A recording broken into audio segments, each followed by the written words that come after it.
I didn't join the cult because I was lost. That's what people always assume when they hear the word cult, that you must have been desperate, broken, or stupid. I wasn't any of those things. I had a job, a small apartment, a routine that worked just fine. But fine has a way of hollowing out over time. It becomes predictable, flat, lifeless. And then someone hands you something that feels important. For me, that someone was Daniel. I met him outside a grocery store, of all places. He wasn't pushy, didn't shove pamphlets in my face, or talk about salvation like a salesman. He just talked, asked questions, listened more than he spoke. That alone was enough to disarm me. "You ever feel like something big is coming?" he asked one night after we'd run into each other for the third time. I laughed it off. "Like what? The apocalypse?" He didn't laugh. I should have walked away then, but instead, I asked him what he meant. That was my first mistake. The group called themselves the Children of the Veil. Not exactly subtle, but they didn't pretend to be. According to Daniel, they believed the world was on the brink of a great unveiling. Society would collapse. The truth about humanity would be revealed. And only those prepared enlightened would survive what came next. It sounded ridiculous. But there was something about the way he said it. Not fear, not fanaticism, certainty. And if there's one thing that hooks people, it's certainty. A week later, I agreed to visit their compound. It was farther out than I expected, deep into the countryside, where the road turned to dirt and mobile reception vanished. The place itself was a cluster of cabins surrounding a larger central hall. It wasn't run down or eerie like you'd imagine. It was clean, organized, quiet, peaceful. People greeted me like they already knew me, not in a creepy way, just warm, welcoming. They smiled, asked my name, offered food. No one pressured me. No one demanded anything. That was the second hook. The leader, a man called Elias, didn't even speak to me until the end of the day. He was older, maybe in his late 50s, with silver-streaked hair and eyes that seemed to look through you rather than at you. When he finally approached me, the others gave him space, without being told. "Daniel says you're curious," he said. "I guess," I replied. He nodded, like that confirmed something. Curiosity is the first step toward truth. I expected some kind of speech, a pitch. Instead, he just asked me questions about my life, my beliefs, my fears. When I told him I didn't really believe in anything, he smiled faintly. "That's not true," he said. "Everyone believes in something, even if it's just the idea that nothing matters." I didn't have an answer for that. I kept coming back. At first, it was just weekends, then longer stays. Eventually, I stopped going back to my apartment altogether. It wasn't forced. That's the thing people don't understand. No one locked me in. No one threatened me. They just made it easy to stay. Life at the compound had structure, purpose. We worked during the day, gardening, maintaining the buildings, learning practical skills. At night, we gathered in the hall for discussions. Not sermons, discussions. Elias never claimed to be a prophet. He said he was a guide, someone who had seen what was coming and wanted others to be ready. "What's coming?" I asked him once. "The collapse," he said simply. "Not just of systems, but of illusion. The world people think they understand it won't survive what's ahead." "And you know this?" He studied me for a long moment. "Because the signs are already here. People just refuse to see them." I didn't fully believe him, but I didn't fully disbelieve him either. And that uncertainty kept me there. Months passed. The group grew tighter. more focused. Supplies were stockpiled. Training became more intense self-defense, survival skills, emergency drills. It started to feel less like a community and more like preparation for something real. That's when the outside world started to shift. It began with news reports, strange outbreaks in isolated areas, people becoming violent, attacking others without reason. Authorities dismissed it as drugs, mental illness, hysteria. But the reports kept coming. Closer, more frequent. One night, during a gathering, Elias stood before us with a gravity I hadn't seen before. "It has begun," he said. No theatrics, no raised voice, just a statement. A murmur spread through the room. "What's begun?" someone asked. "The unveiling." The next week was chaos. We still had a generator-powered radio, and through it, we heard everything unravel. Cities in lockdown, hospitals overwhelmed, governments issuing contradictory statements. And then the videos started leaking. People, no, not people anymore, attacking others, biting, tearing. The victims rising again hours later, changed. I remember the first time I saw one. A man, restrained by paramedics, convulsing violently, then going still, and then moving again. Wrong. His eyes were empty, his movements jerky, unnatural. When he lunged at one of the paramedics, the video cut out. No explanation, no denial. Just silence. Panic followed. Not in the compound, but out there. We could hear it even through the static of the radio. Riots, looting, emergency broadcasts, telling people to stay inside. Inside what? Their homes? Their cities? Their fragile sense of control? We were already isolated, already prepared. For the first time, Elias's words didn't sound like speculation. They sounded like prophecy. The gates were sealed. No one in, no one out. We doubled watches, reinforced barriers, rationed supplies. The calm routine of the compound shifted into something sharper, tense, but still controlled. Elias addressed us again a few days after the broadcasts stopped entirely. "The world you knew is gone," he said. "What remains will be shaped by those who understand the truth." "And what truth is that?" I asked, before I could stop myself. All eyes turned to me. Elias didn't seem offended.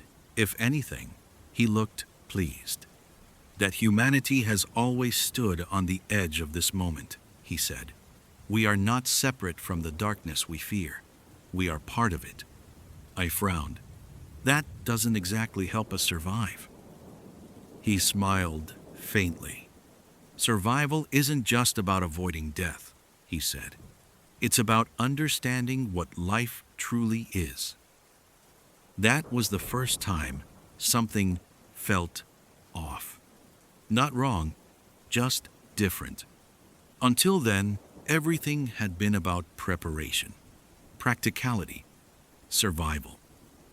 Now, there was something else creeping in, something harder to define, something darker.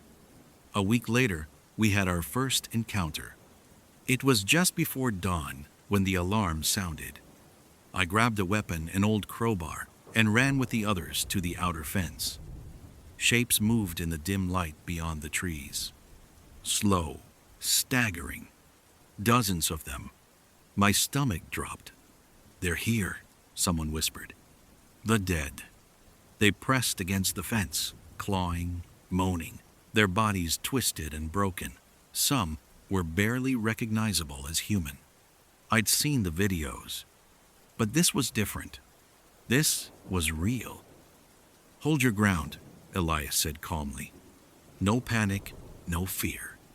Just control." We did as we were told. And as the sun began to rise, illuminating the horror outside our walls, I realized something that sent a chill deeper than anything I'd felt before. Elias wasn't surprised. He was ready. And somehow, I got the feeling this was exactly what he'd been waiting for. The smell hit me before anything else. Rot, wet earth. Something metallic beneath it, like rusted iron left in the rain too long. It drifted over the fence in slow waves as the dead pressed closer, their bodies snagging on wire and splintered wood. I gripped the crowbar tighter, my palms slick with sweat. "Don't let them breach," someone shouted from my left. But they weren't breaching. They just gathered, like they were waiting. The first one made it through just after sunrise. A section of the outer fence gave way with a crack, weakened by days of strain and poor reinforcement. The creature that stumbled through barely resembled a person anymore. Its jaw hung loose, one eye gone, its clothes stiff with dried blood. It saw us, and it ran. Not fast, not like in the movies, but with a sudden, jerky urgency that made my chest lock up. "Take it down!" Daniel yelled. I didn't move. Not at first. It wasn't fear exactly, it was disbelief. My brain refusing to accept what my eyes were seeing. Then it lunged. An instinct took over. I swung the crowbar. The impact jarred up my arms as metal met bone with a sickening crack. The creature dropped, but it didn't stay down. Its limbs twitched, scraping against the dirt as it tried to rise again. "Head!" Daniel shouted. I raised the crowbar again and brought it down harder. This time, it stopped. Completely. Silence followed. Not real silence, the others were still out there, still moaning, still pressing against the fence, but inside the compound, everything felt muted. I stared at the body, at what used to be a person. What are they?" someone whispered. No one answered, except Elias. "They are what remains when the veil is torn away," he said, stepping forward. His voice was calm, steady, like he was describing something ordinary. "They are humanity without illusion, without restraint." I wiped my hands on my pants, my stomach turning. "They're dead, Elias. That's what they are." He looked at me, not dismissively, but with something like patience. "Are they?" he asked. "Or are they simply changed?" We spent the rest of the day reinforcing the fence. No one argued. No one questioned orders. The reality of the situation had settled over us like a weight. This was happening. There was no going back. That night, we gathered in the main hall. The mood was different than before. Not panicked, but tense. Elias stood at the front, as always. "Today was only the beginning," he said. "The world beyond these walls is falling into chaos, but we are not like them." He gestured around the room. "We are prepared, chosen not by fate, but by understanding." A few people nodded. Others just listened, including me. "We will survive this," he continued. "But survival requires more than walls and weapons. It requires transformation." That word again. Transformation. I felt a flicker of unease. "What kind of transformation?" I asked. The room shifted. A few heads turned toward me. Elias didn't seem bothered. "The kind that allows us to rise above what the rest of humanity has become," he said. "That sounds a lot like what they are," I replied, gesturing vaguely toward the outside. A murmur rippled through the group. For a moment, I thought I'd crossed a line. But Elias just smiled. "An understandable concern," he said. "But you're thinking too simply. What we face is not just a disease. It is a revelation." "Of what?" "Of what lies beneath." That's when things started to change. Subtly, at first. The routines shifted. Less focus on practical survival, more on rituals. They didn't call them that, not at first. Exercises, Elias said, methods of understanding. It began with small things. Group meditations at night, sitting in a circle, focusing on breath, on silence, on the energy within us. I went along with it. It didn't seem harmful, just strange. Then came the chanting. Low, rhythmic sounds that didn't belong to any language I recognized. They vibrated through the room, through my chest, like something physical. "What is this?" I asked Daniel afterward. He hesitated. "Elias says it helps us align," he said. "With what?" He didn't answer right away. "Everything," he said finally. I should have pushed harder, should have questioned more. But the truth is, part of me was still hooked, still believing there was something here worth understanding. The next encounter came 3 days later. This time, they came in greater numbers. Dozens, maybe more. The fence held longer, but not forever. We fought them at the breach again, and this time I didn't hesitate. I swung, struck, crushed, over and over, each blow easier than the last. That scared me more than anything. After it was over, we burned the bodies. The smell was worse than before. Thick, suffocating. I stood there, watching the flames, trying not to think about what we'd just done, about who they used to be. "You did well," Elias said, stepping beside me. I didn't look at him. "I killed people." "You ended what they had become," he corrected. "That's not the same thing." "No," he said softly. "It isn't." I finally glanced at him. "You're too calm about all this." "And you're not calm enough?" he replied. That night, something new happened. Something that crossed a line I hadn't even realized was there. We gathered in the hall again. But this time, the lights were dimmed. Candles lined the walls, their flames flickering in uneven patterns. The air felt heavier, thicker, different. At the center of the room was a table, and on it, a body. One of the infected, bound, still moving. My stomach dropped. "What is this?" I demanded. No one answered. Not immediately. Elias stepped forward. "This," he said, "is our next step." I shook my head. "No, this isn't what we signed up for." A few others shifted uncomfortably, but no one left. "Understanding requires observation," Elias continued. "We cannot defeat what we refuse to study. That thing is dangerous. It is contained." As if to prove his point, the creature strained against its restraints, snarling, its teeth snapping uselessly at the air. I took a step back. "This is wrong." Elias turned to me fully now. "Is it?" he asked. "Or is it simply uncomfortable?" "There's a difference." "Yes," he said, "there is." What happened next still doesn't sit right with me. Not even now. He began to speak. "Not to us. To it." The words were low, deliberate, the same strange language from before, but slower, more focused. The creature reacted. Not randomly. Not like before. It stilled. Just slightly. But enough. A ripple of unease passed through the room. "Do you see?"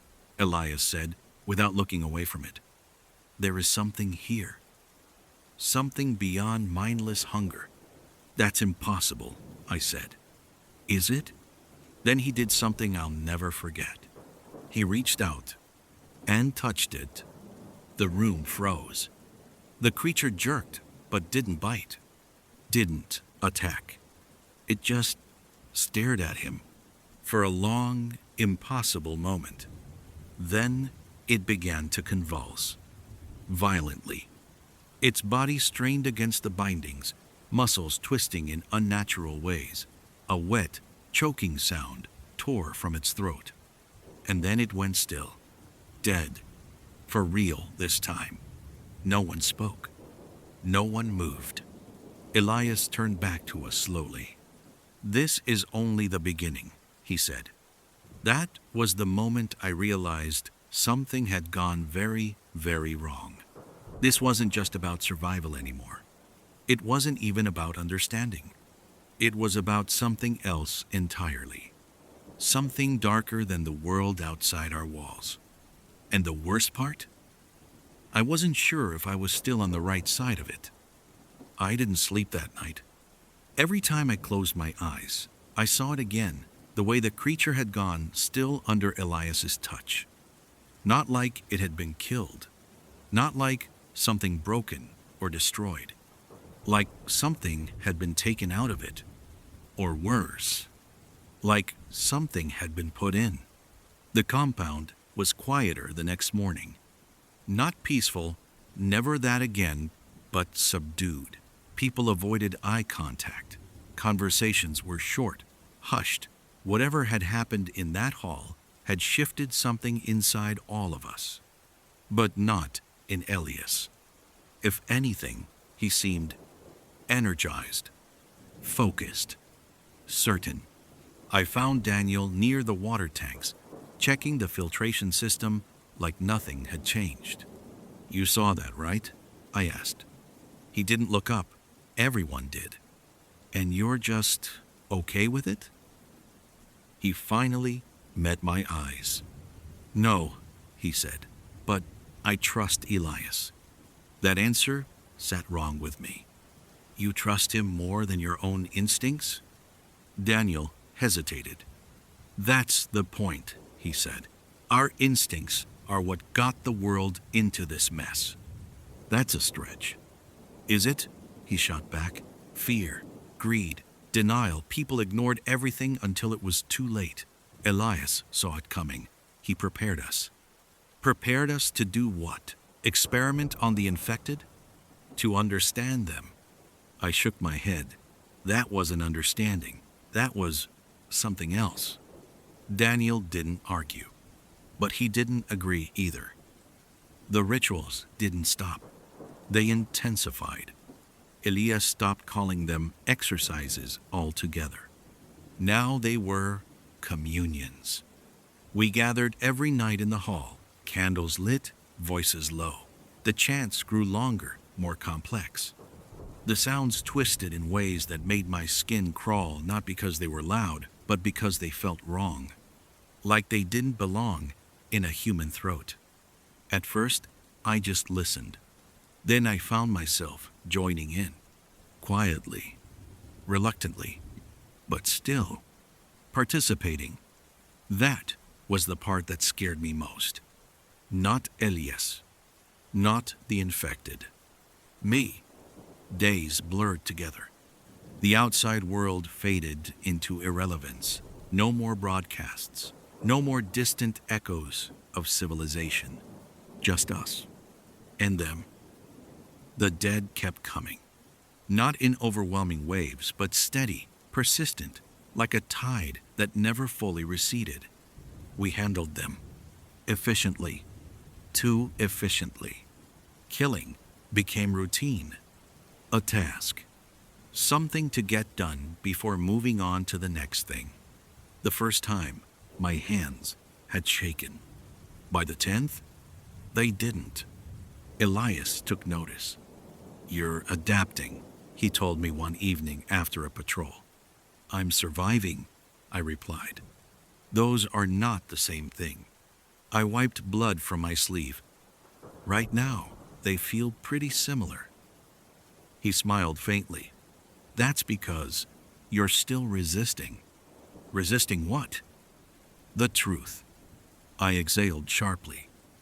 "You keep saying that, but you never actually explain what it is." He studied me for a long moment. Then, to my surprise, He said, "Walk with me." We left the main compound. That alone was unusual. No one went beyond the inner perimeter unless necessary. But Elias moved with confidence, like the rules didn't apply to him. "Where are we going?" I asked. "To show you something." He led me to an older part of the grounds, one I hadn't spent much time in. The buildings here were smaller, more worn. Storage units, mostly. At least, that's what I thought. Until he opened one. The smell hit me first. Stronger than anything outside the fence. Rot. Decay. And something else? Something chemical. Inside, the room was dimly lit and filled with bodies. Not dead ones. Not entirely. They were restrained, chained, bound, secured to walls and tables. Some were barely moving. Others thrashed weakly against their restraints. All infected. All kept. My stomach turned. "What is this?" I demanded. Elias stepped inside like it was nothing. "Progress," he said. "This is insane." "No," he said calmly. "This is necessary." I backed toward the door. "You're keeping them here? For what?" "To learn." "By doing what?" "Torturing them." He shook his head. "Not torture. Observation. Interaction. With monsters. With what humanity becomes when stripped of illusion," he corrected. "That's not philosophy, Elias. That's a nightmare." One of the infected lunged against its restraints as I spoke, its jaws snapping inches from my arm. I flinched. Elias didn't. He walked right up to it. And again, he spoke. That same language. Low. Measured. Deliberate. The creature reacted. Not wildly. Not randomly. It slowed. Its movements became less chaotic. Almost focused. I stared in disbelief. "That's not possible," I whispered. Elias glanced back at me. "And yet, here we are." "Tell me what you're doing," I said, my voice tight. "I'm communicating." "With that?" "With what remains. There's nothing left in there." "Are you sure?" he asked quietly. I didn't answer, because for the first time, I wasn't. He stepped away from the creature and approached me. "You've seen it yourself," he said. They respond. Not to force, not to fear.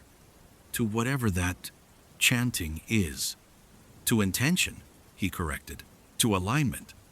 That doesn't make sense. "It will." I shook my head. No, it won't. This isn't what I signed up for." Elias's expression softened slightly. "Do you remember why you came here?" he asked. I hesitated. "Because I was curious," I said. "And are you still?" That question lingered longer than it should have. "Yes," I admitted. "Then don't turn away now," he said. "You're closer to understanding than you realize." I wanted to argue, to walk out, to leave all of it behind. But I didn't. That was my third mistake. That night's communion was different, more intense, more deliberate.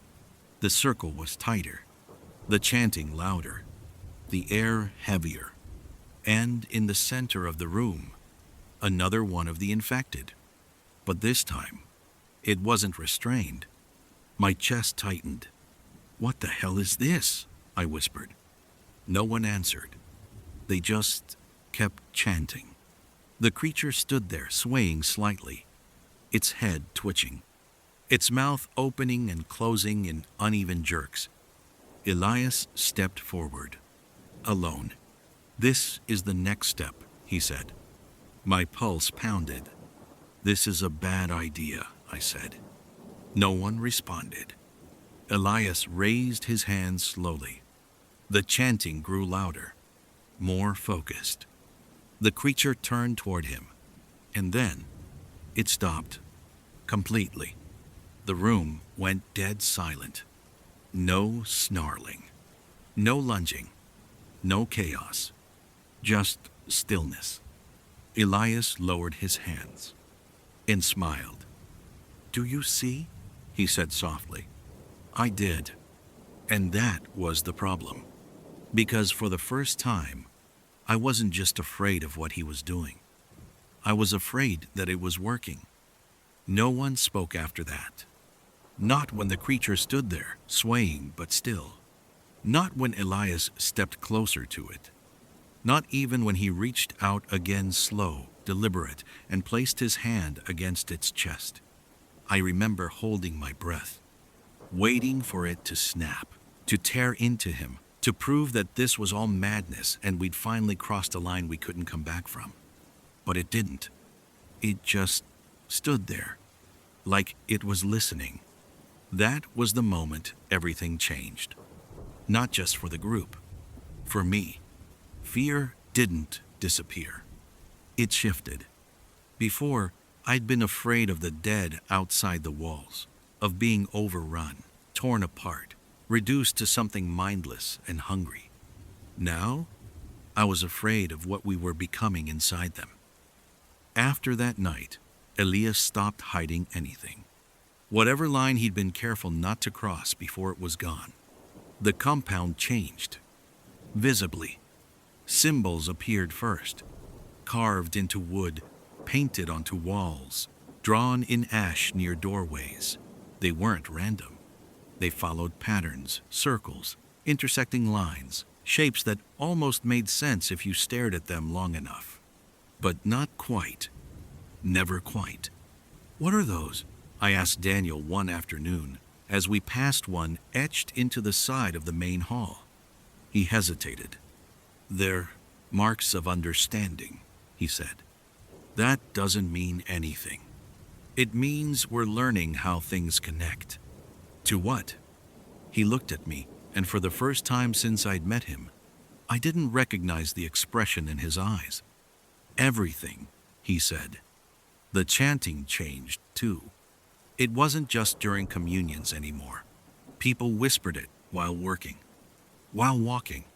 Even in their sleep, I heard it once, low and broken through the thin walls of the cabin next to mine, like it was sinking into them, becoming automatic. And Elias? He became something else entirely. He spoke less, but when he did, everyone listened. Not out of respect, out of something closer to reverence. And "We are not separate from the darkness," he said during one gathering. "We are its stewards, its inheritors." That word stuck with me. Inheritors, not survivors, not victims. Something else. I tried to keep my distance. Tried to focus on practical things, patrols, repairs, anything that felt grounded in reality. But reality was slipping. The infected outside the walls started changing too. At first, I thought I was imagining it. They still came, still wandered near the fences, still moaned and clawed like before. But sometimes, they stopped, just stood there, facing the compound, not attacking, not wandering, watching. "You see that?" I said to one of the others during a watch shift. He nodded slowly. "They're different," he said. "How?" "They don't feel empty anymore." I stared at him. "They're corpses." He didn't argue, but he didn't look convinced either. That night, I confronted Elias. "You've changed something," I said. We were alone near the edge of the compound, the fence casting long shadows in the firelight. Elias didn't deny it. "Change was always coming," he said. "No, this is you. Whatever you're doing, it's affecting them. And us," he added. "That's not reassuring." "It should be." I shook my head. "You're not preparing us to survive anymore. You're turning us into something else. He looked at me, calm as ever. And what if that is survival? I didn't have an answer for that. And I hated that. A few days later, everything escalated.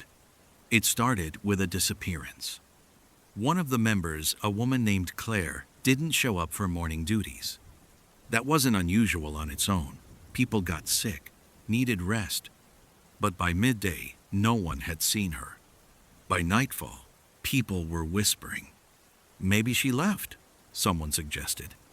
No one leaves, another replied. They were right. The gates were sealed. And even if they weren't, no one would survive out there alone. I found Daniel again. You know something, I said. He looked tired, worn down in a way I hadn't seen before. I don't, he said, but it sounded weak. Then help me find her. He hesitated, then nodded. We searched the compound, cabins, storage areas, the perimeter. Nothing. Until we reached the old buildings. The same ones Elias had shown me before. The door was already open. The smell was worse this time. And inside, my chest tightened. More infected. More restraints. More experiments. And in the far corner, Claire, or what used to be her. She was restrained like the others. Her body twisted, her skin pale and stretched too tight over bone. Her eyes, God, her eyes were still there, still human, still aware. She looked at me, and for a moment, I saw recognition. Help, she whispered. My stomach dropped. She's not gone, I said, turning to Daniel. She's still in there, we can. She's infected, he cut in. So what? Elias said. He said there's something left, right? Then we can bring her back. Daniel didn't move. Didn't even look at her. Daniel, I said, my voice tightening. We can't just leave her like this. He finally met my eyes. And what I saw there made my blood run cold. She's part of it now, he said. No, I snapped. She's a person. She was. Behind us, a voice spoke. She still is. We turned. Elias stood in the doorway, calm, watching. You did this, I said. I allowed it, he corrected. You turned her into one of them. No, he said softly. I revealed what she was becoming. That's insane. Is it? He asked. Or is it simply difficult to accept?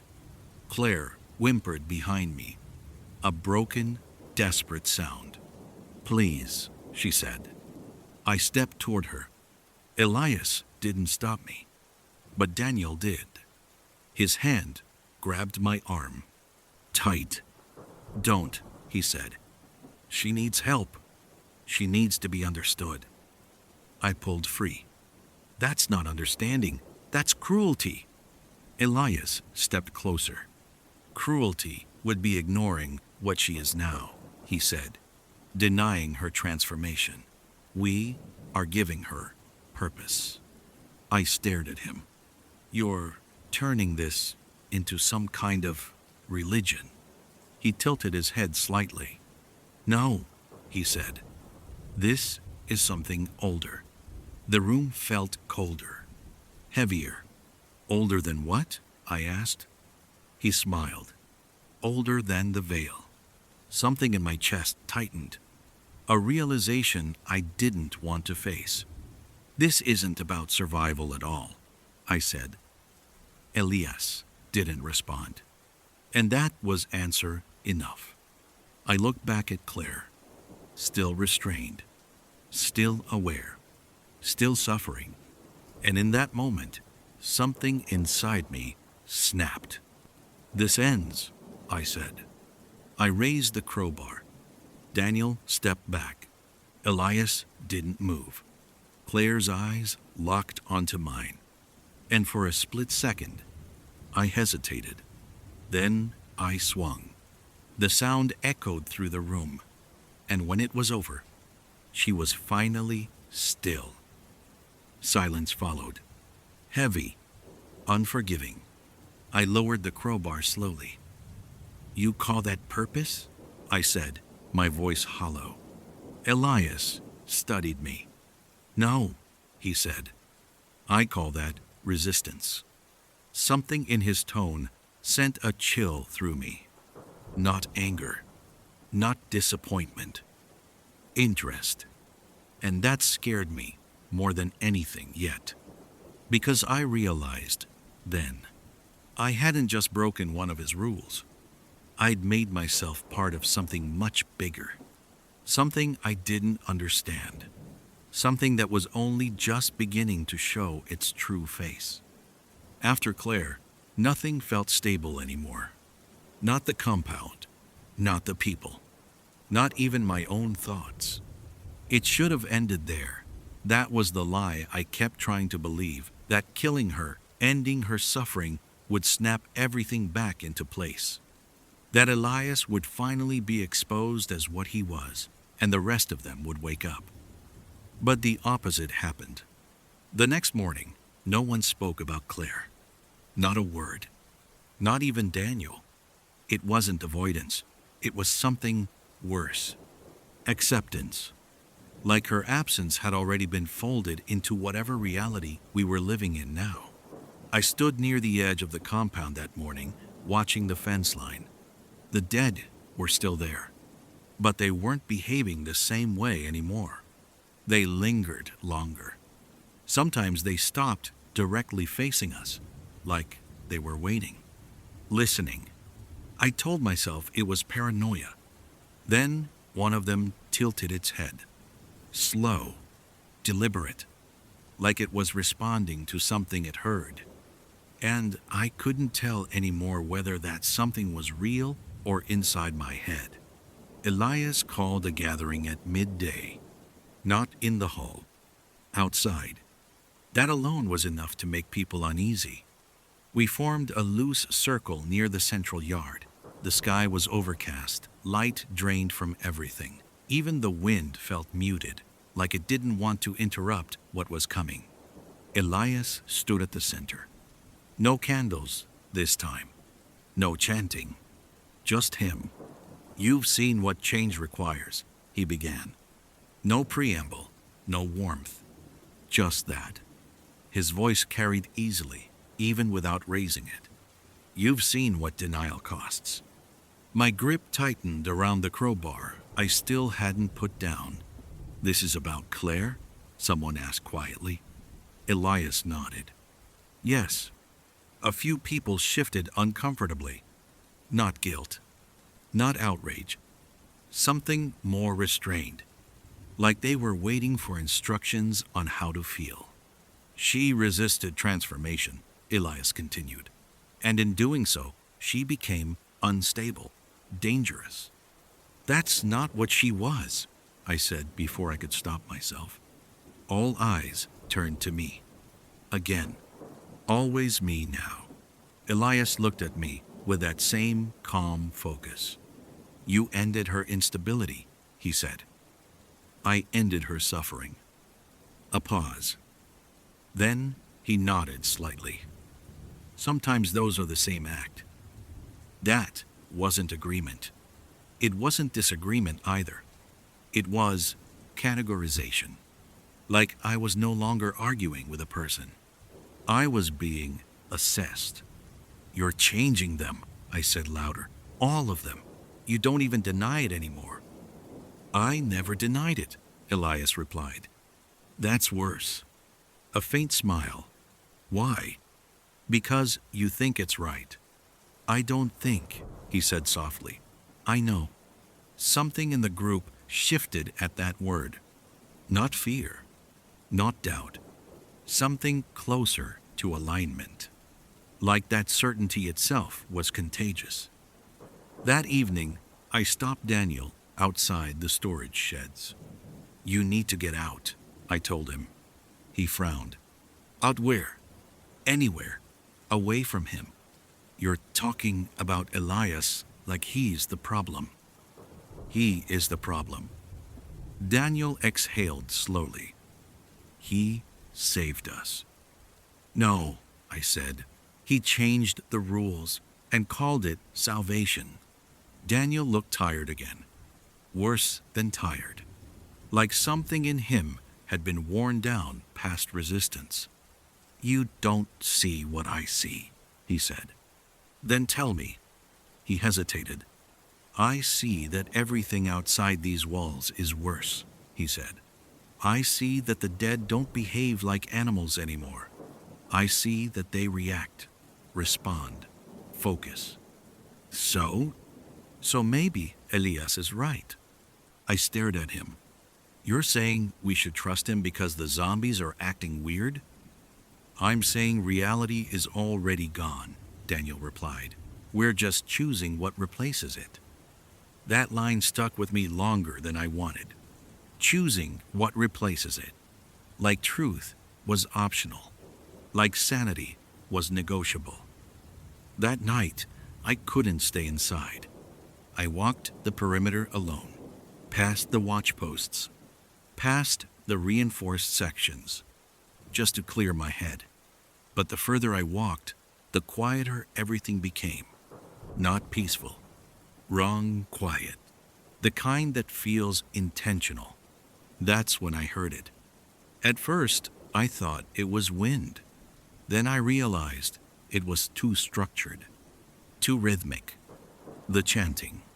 But not from inside the compound. From outside. I stopped near the fence line, slowly approached. And there they were, the dead, standing, not wandering, not attacking, standing in a loose formation just beyond the perimeter, facing us, silent, still, watching. My throat went dry. This wasn't normal infection behavior. This wasn't randomness. It looked like waiting. One of them stepped forward, then stopped, tilted its head slightly, like it was listening. And then, I swear on everything I still believed in at that point, it raised its hand, not clawing, not grabbing, just raising it, slowly, like a signal. My entire body locked up. No, I whispered. That wasn't possible. That wasn't. Behind me, footsteps. Slow, controlled. I told you, Elias said calmly. I didn't turn around. I couldn't take my eyes off them. What did you do? I asked. He stepped beside me. They are responding, he said. To what? My voice cracked slightly. You? To the same thing you've been resisting, he replied. I finally looked at him. You're controlling them. He shook his head. No. Then what is that? He watched the figures outside the fence. For a long moment. Then, recognition. Something in my stomach twisted. That's not recognition, I said. That's infection. Elias turned slightly toward me. Is it? He asked. Or is it connection? That word hit harder than it should have. Connection. Like it was supposed to feel comforting. Like it wasn't horrifying. They're dead, I said firmly. And yet they move, Elias replied. They're broken, and yet they respond. They're not people anymore. Over the next few days, things escalated again. The dead didn't attack. They gathered. More of them. Closer. Always closer. But never breaching. Always waiting just beyond the fence, like something was keeping them back. Inside the compound, people changed faster. They stopped asking questions. Stopped reacting emotionally. Even grief like what happened with Claire was fading into something distant. Processed. Filed away. And Elias? He started disappearing during the night. I followed him once. Just once. He went alone to the old storage building, the one filled with restrained infected. But when I arrived outside, I heard something that made my blood turn cold. Not chanting, not speech, response. Multiple voices, but not human, not fully, and Elias speaking between them. Calm, measured, like he was translating something that didn't belong in language at all. I didn't go in. I should have. But something in me knew. If I crossed that threshold again, I wouldn't come back the same. So I stood there, listening, while the world I understood quietly ended on the other side of a wooden door. And that's when I realized the truth I'd been avoiding since the beginning. This wasn't a cult that broke when the apocalypse came. It was a cult that had been waiting for the apocalypse to finally make sense. And I was standing in the middle of it, still pretending I had a choice. After that night outside the storage building, I stopped pretending I was just observing things. Something had shifted, not in them, in me. Like whatever illusion I'd been clinging to had finally worn thin enough that the shape of reality underneath started to show through. And I didn't like what I was seeing, because Elias wasn't improvising anymore. He was conducting something. The dead outside the fence didn't just gather now. They arranged themselves, not perfectly, not like soldiers, but with patterns I couldn't unsee once I noticed them: clusters, lines, spacing that repeated in ways that felt deliberate, like a language written in bodies. And the worst part? The longer you looked at it, the more it started to feel like it meant something. I stopped sleeping properly. Every time I closed my eyes, I'd hear it again, that faint, impossible echo of chanting, even when no one was speaking. Sometimes I'd wake up convinced I could hear footsteps outside my cabin. But when I checked, nothing. Or worse, something standing just beyond the light. Still, waiting. Daniel came to me 2 nights later. He didn't knock, just opened the door and stood there, like he already knew I wouldn't be asleep. "You need to stop watching him," he said. I sat up slowly. "Stop watching him?" "He knows you're doing it. That's kind of the point." Daniel shook his head. "No, you don't understand. He doesn't see it as surveillance. He sees it as resistance. That's because it is resistance." A pause. Then Daniel said something that made my stomach drop. He says resistance can be integrated. I stood up.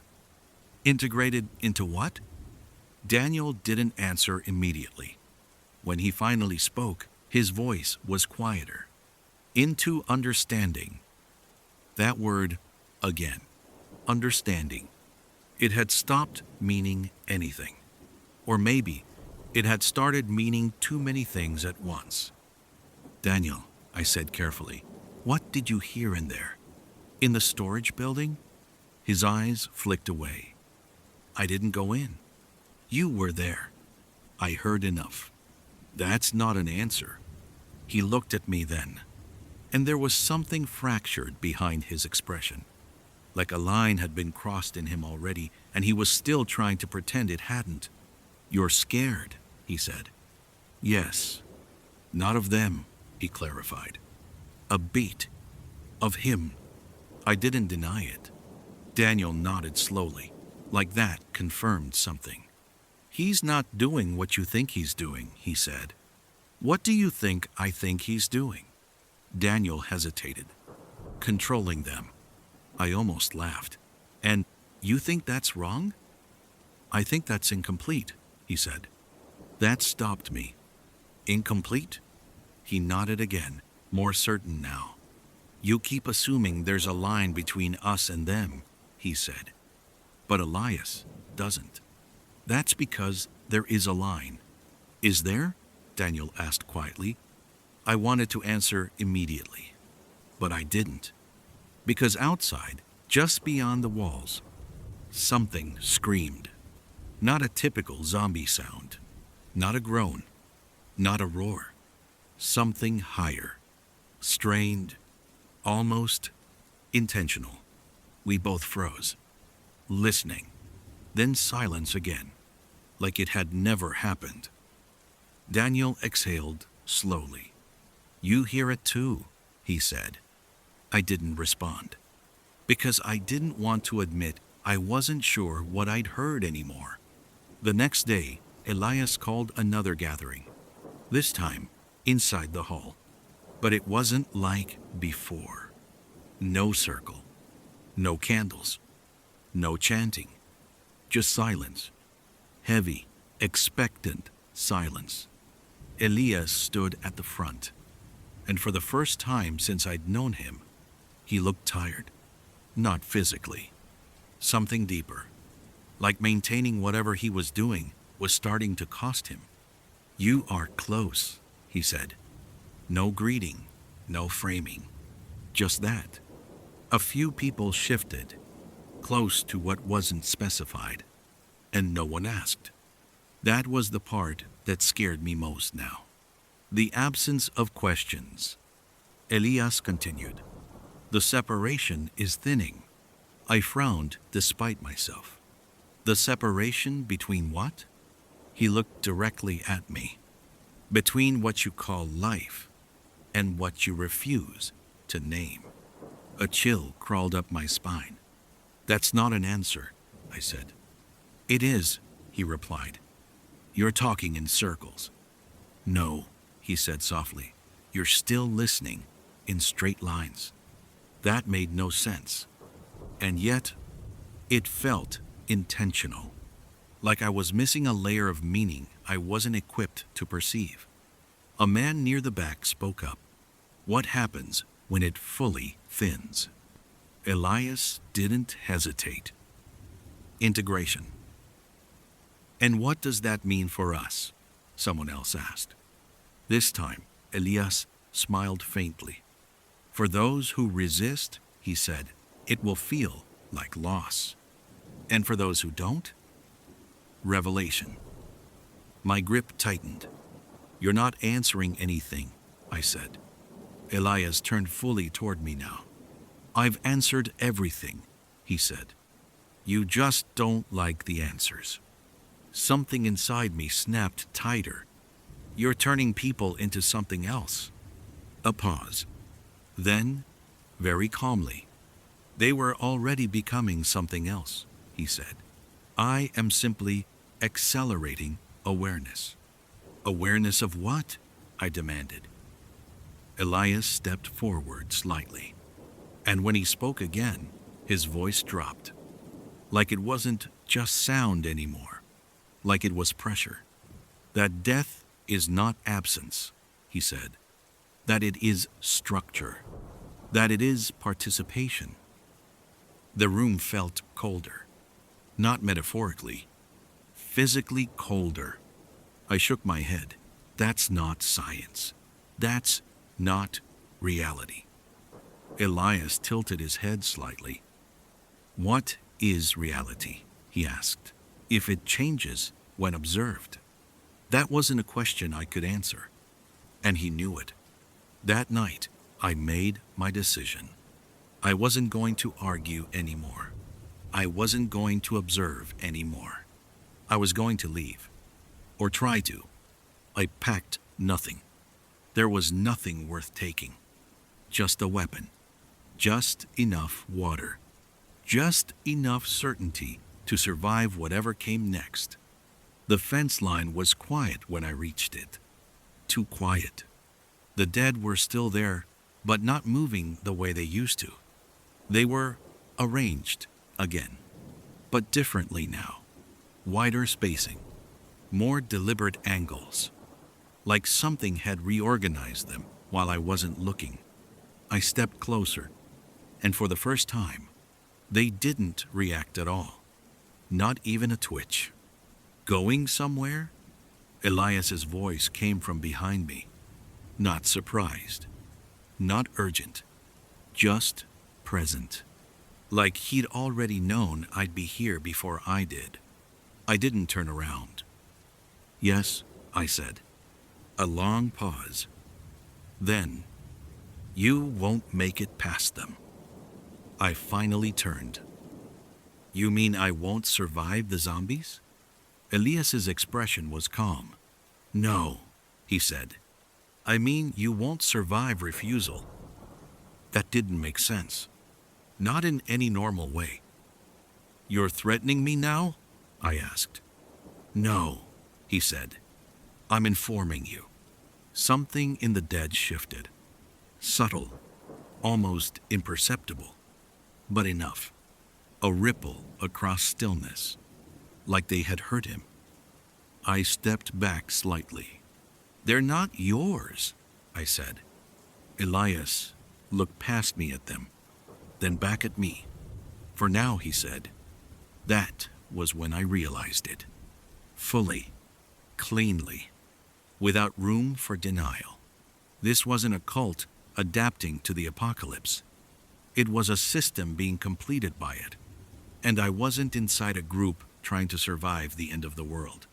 I was inside something that believed the end of the world was only the beginning of its real purpose. And I had just tried to walk out of it. I stood at the fence line longer than I should have. Not because I was considering going back, because I was realizing there might not be a back anymore.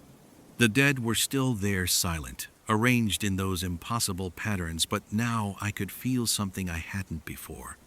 Not sound, not movement. Something closer to attention. Like the entire mass outside the compound had become aware of me in a way it hadn't been moments earlier. Or maybe it always had been. And I'd only just learned how to notice. Elias stood a few paces behind me. He didn't rush, didn't try to stop me physically. He never needed to. That was the most disturbing part of him. Control without force. Presence without pressure. Certainty without explanation. "You're wrong about all of this," I said, still facing the fence. "No," Elias replied calmly. "I'm ahead of you in understanding it." I let out a sharp breath. Understanding what? That you can make corpses stand in formation? That you've turned this place into whatever this is? He didn't react to the anger. Only observation. "You still think they are corpses," he said. "They are corpses." A pause.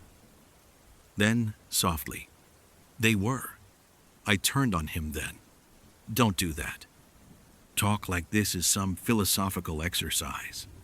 Elias studied me for a long moment. And for the first time since I'd known him, something like exhaustion flickered behind his eyes. Not weakness. Strain, like holding everything together, was starting to cost him more than it used to. "This is not philosophy," he said. "Then what is it?" He glanced past me at the dead again, then back. Transition. Behind us, the fence creaked. Not breaking, not collapsing, just responding. Like pressure was building against it in a coordinated way. I felt it in my teeth more than my ears. "They're coming closer," I said quietly. Elias nodded. A chill moved through me. "You've been doing this from the start," I said. Elias didn't deny it. That was the confirmation. "You've been shaping them," I said. "And us." "I've been aligning both," he replied. "With what?" He hesitated. For the first time. Just a fraction. Then, with what remains when fear is removed. "That doesn't make sense," I said. "It will," he replied. I shook my head. "No, I'm done with that answer." I stepped back from the fence. "I'm leaving." Elias didn't move. "You already tried that." "I'm trying again." "You will not cross them," he said simply. I laughed once. No humor in it. You really think they'll stop me because you asked them nicely? Elias's expression didn't change. Something shifted. Not dramatically, not violently, but in a way that made the air feel tighter. The dead outside the fence turned slightly. Not all at once, not in unison, but enough of them that the pattern changed, like a system adjusting itself. I took another step back. They're not animals, I said quietly. No, Elias agreed. They're not people, I said. Another pause. No, he said again. That silence between us stretched, and I realized something I didn't want to admit. We'd both stopped pretending they fit into categories. We just disagreed on what they were becoming. A voice came from behind us. Daniel. Stop, he said. We both turned. He looked worse than before, worn down in a way that had gone beyond exhaustion, like something inside him had already crossed a threshold and hadn't told the rest of him yet. You can't leave, Daniel said to me. I can, I replied. You don't understand what's out there anymore. And you do? He hesitated, then nodded. That was worse than anything Elias had ever said. The outside isn't empty, Daniel said. It's listening now. I frowned. Listening to what? He looked at Elias instead of me. Everything. A long silence followed. Then Elias spoke again. It is time, he said. Something about his tone changed. Not louder. Not sharper. Final. For what? I asked. Elias turned fully toward the fence. And for the first time, he looked almost reverent. The completion, he said. The dead outside shifted again. But this time, it wasn't random. It was direction. All of them. Subtle alignment. Like a tide changing course. And then, they stopped. Every single one of them. Still, facing us. Perfectly. Not attacking. Not waiting. My breath caught. This isn't possible, I said. Elias didn't look at me. It is already happening. The fence groaned, not breaking, transforming under pressure that didn't feel physical anymore. Daniel stepped closer to me. Don't fight it, he whispered. I looked at him sharply. What are you saying? I'm saying it's already inside us, he replied. Something cold moved through my chest. You're not thinking clearly, I said. I've never thought more clearly, Daniel replied. Elias raised the hand slightly, and the dead outside responded. Not all at once, but enough. A wave of synchronized stillness, like a signal had been acknowledged. I stepped back instinctively. You've turned them into a network, I said slowly. Elias finally looked at me. No, he said. They were always a network. That was the moment it clicked. Not like understanding, like collapse. This wasn't control. It wasn't infection. It wasn't even transformation. It was reclassification of life itself, and we were inside it. You're not saving anyone, I said. Elias nodded. I know. That confused me. If you know that, then why? Because saving was never the goal, he interrupted gently. A pause. Then he added, stability was. The dead outside took one synchronized step forward. The fence didn't break. It didn't need to. It simply stopped mattering. And I understood, too late, what Elias had actually done. He hadn't built a cult to survive the apocalypse. He had built a framework to interpret it. And when reality broke, his interpretation became stronger than reality itself. I backed away slowly. "This isn't salvation," I said. Elias watched me calmly. "No," he agreed. "It isn't." "Then what is it?" I asked. He finally looked at me directly. And what I saw in his expression wasn't madness, wasn't fanaticism, wasn't even belief. It was certainty so complete it had stopped needing justification. "It is the removal of separation," he said. The fence line behind me shuddered, not breaking, dissolving in meaning. The dead stood waiting, not for commands, not for food, not for violence, for integration. And for the first time since it began, I realized there was no exit left that still belonged to the world I remembered. Daniel stepped beside Elias. I looked at him, searching for anything familiar, anything human.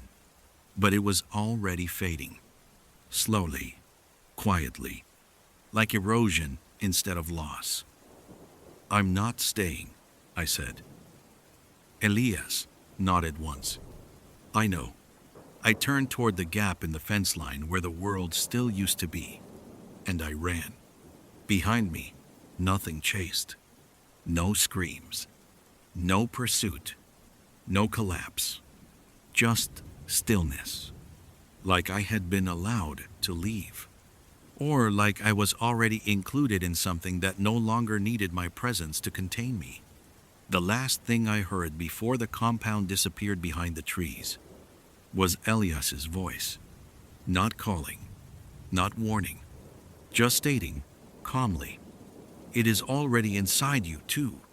And I understood then the final twist I had refused to see.